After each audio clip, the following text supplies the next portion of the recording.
Well, folks, a new report has come out recently confirming that a majority of people dying, and the majority of people who have died in the last year from COVID, are in fact actual Republicans. Now, what's important about that is we have obviously seen studies coming out, for months and months now saying that Republican areas have a higher death rate than liberal areas, right? Red cities see more death than blue cities. This is the first study to confirm that it's not just liberals dying in red cities or conservatives dying in blue cities. No, it is in fact the actual Republicans dying of COVID. And what I find actually kind of interesting is that one article on this said researchers found it interesting. They were puzzled as to why this is happening. Why are more Republicans dying than Democrats of COVID? And of course, this is all based on data from after vaccines became widely available. Prior to that, kind of happened, without any real pattern. But since vaccines became available, not only have red areas of the country seen higher death rates, but the registered Republicans, were more likely to die than registered Democrats. And it's not puzzling. It's not confusing. It's because Republicans downplayed the pandemic since day one.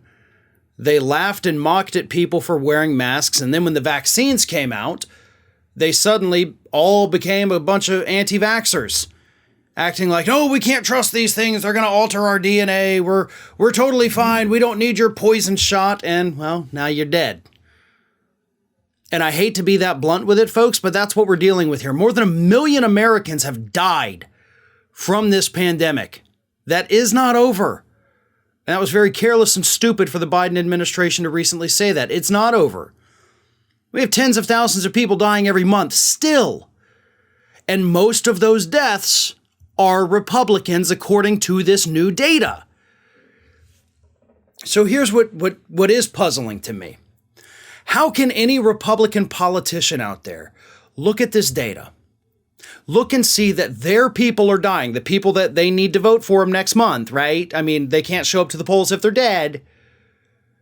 You're looking at your own constituents dying off. And I know you're obviously not going to be humane and say, oh my God, those are human beings, those are people. So let's just talk about just the numbers. Those are numbers. Those are votes.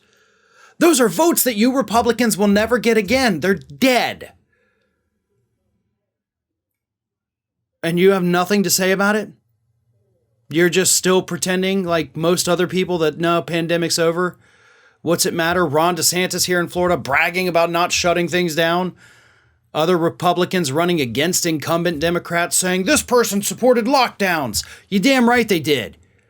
And now we can see in the numbers firsthand how those lockdowns helped, how the mask mandates helped, how the vaccine requirements helped keep people alive. Republicans are heading into the midterm right now. They've got a little bit more wind at their back. The polls are shifting in Republicans' favor just a bit. But I think we are going to be in for a shock in certain areas of the country, because we cannot underestimate the fact that 1 million people, more than 1 million, have died in this country of COVID, and most of them are Republicans. You think that's not going to show itself on Election Day?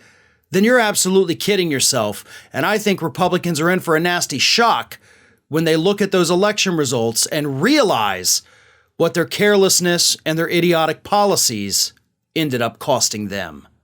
Hey everyone, this is Aspen. And did you know that for the low cost of $0 per day, you can subscribe to the Fair and Balanced YouTube channel? We also encourage you to like, comment, and share. But again, click that subscribe button and help Aspen not be so grumpy.